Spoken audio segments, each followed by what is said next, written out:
Hey, what's up?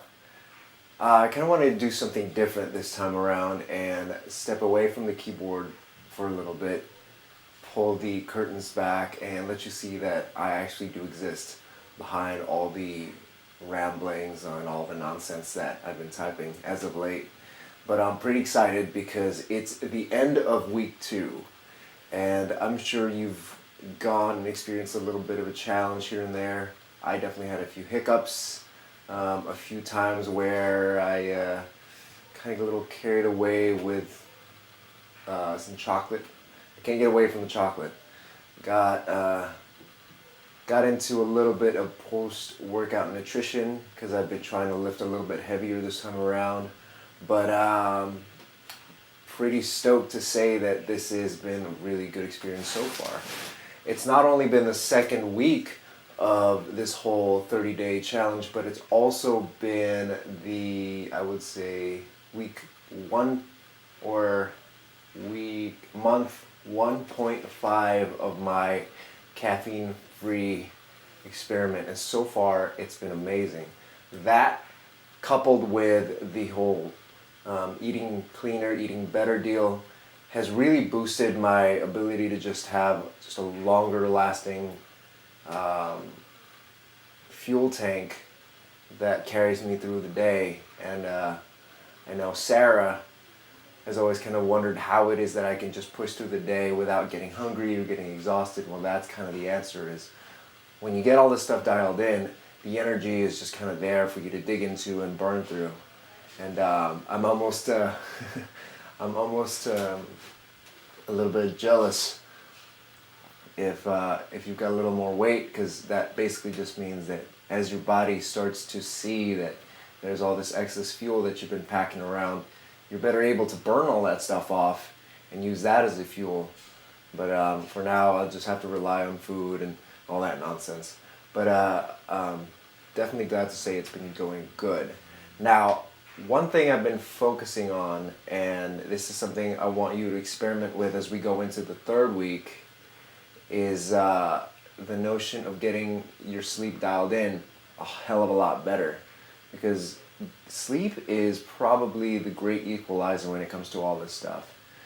I've told a lot of other people to just kind of get their stress dialed in, and to take even 5 minutes out of their break to just turn off everything, close their eyes for a little bit, and just tune out.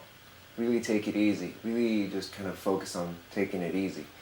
Even if you've got a crazy hectic schedule and you're a bike messenger or you're the manager of a store, just pull away, find a place where you can go, and heck, even if it's just the bathroom, just sit there for 5 minutes, close your eyes, and zone out for a bit. You'll be surprised. That's a heck of a lot better, especially when it comes to this whole no caffeine deal. That's a big thing, because you're not sort of overdrawing out of your adrenal savings, so to speak. So you really want to get into the habit of just allowing your body to rest and recharge on its own. Now, as we go into the third week, this can be one of the most challenging times for a lot of people, because as we enter into this phase, there's going to be a lot of temptation, and a lot of that notion of, well, I've gone this far, I can always come back, or I can always pick things up later on down the road. And I want you to understand that you need to push past that and really kind of keep moving, keep the gears rolling, because it's usually at about the third week that failure sort of starts to creep in and try to take over. But we've gone this far. You've seen how well this can do for you, and you definitely want to keep going forward into the future, so to speak. But definitely go ahead and just stick it out. And if you need, I'm always here. If you need to talk to me, if it's not between the hours of 7 p.m. and about 2:45 a.m., you're more than welcome to shoot me a message, and I'll go ahead and pull out the pom-poms and be your cheerleader and sort of help you along. But as far as all that goes, stay true, stay committed to this whole deal, and I'm looking forward to see what your results are going into the 4th week, and then closing out the 30-day challenge. And I would highly encourage that you not only make this a 30-day challenge, but you kind of take a look at that as a way to make this a lifestyle and kind of push from there. Because once you've established a habit, then you basically have convinced yourself in your mind that it's absolutely possible for you to do this. So keep going. So going into this next week, remember, really try to focus in on that sleep and that rest. If you can, really prioritize sleep. If you have something really pressing, knock it out.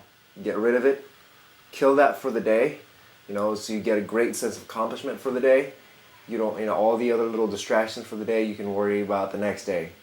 But if you know that they're pretty, little meaningless distractions, and you can always come back to them later on. For now, really learn to prioritize the bigger stuff. And one of those bigger things happens to be that sleep.